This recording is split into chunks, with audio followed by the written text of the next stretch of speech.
tere lapsed! Tere lapsed! Siin on jälle Juss ja Liisu ning täna me räägime teile teise muinasjutu. Eelmine muinasjutt rääkis meil tillukesest koerast. See muinasjutt aga räägib ühest väikesest vahvast lapsest, kes läheb hobusega sõitma. Üks väikene poiss istus hobuse käru peale, võttis ohjad ilusasti kätte ja lähme hobusega sõitma, okei?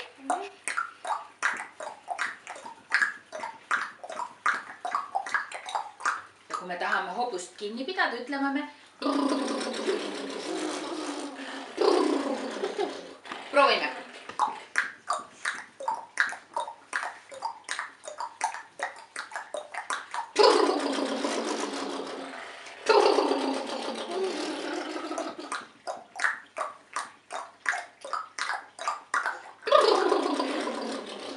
Väikene poiss läks poodi ja ostis endale sealt suure pulgakommi. Väikene poiss võttis pulgakommi kätte, pistis selles põske. Ja teise põske.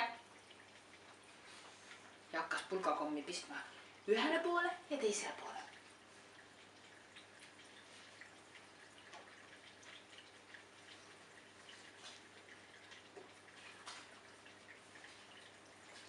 Kuni pulgakomm sai otsa. Aga hambad olid hirmus magusaks saanud ja väike poiss hakkas hambaid puhastama.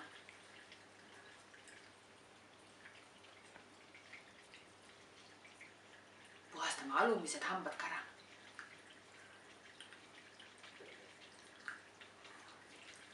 Eriti palju kommi jäi ülemiste hammaste taha. Puhastame sealt ka ära.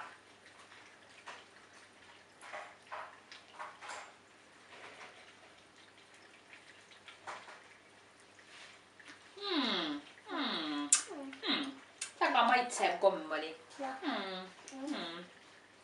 siis tahtis väike poiss teha nalja oma hobusele.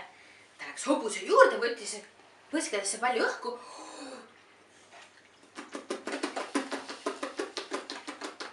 Teeme uuesti.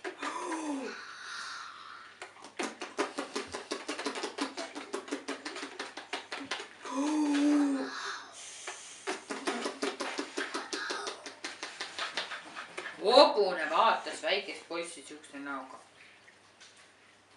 Ta ajas huuled hästi torru.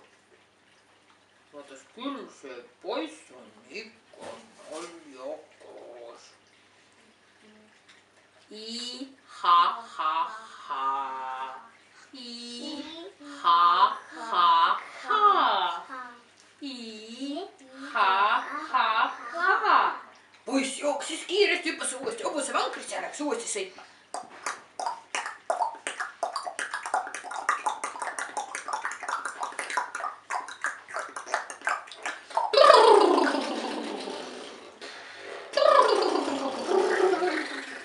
Ja mis nad nägid?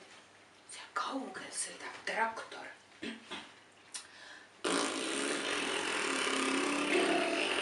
Pange keel suust välja.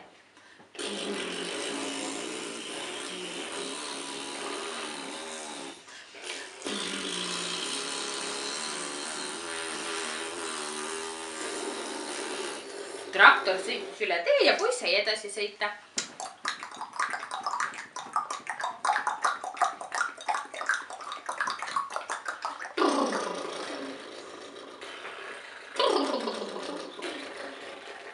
Ja nad jõudsid tagasi koju. Pulgakomm oli poest kätte saadud. Kõht oli täis. Hambad olid puhtad. Traktor oli ära nähtud.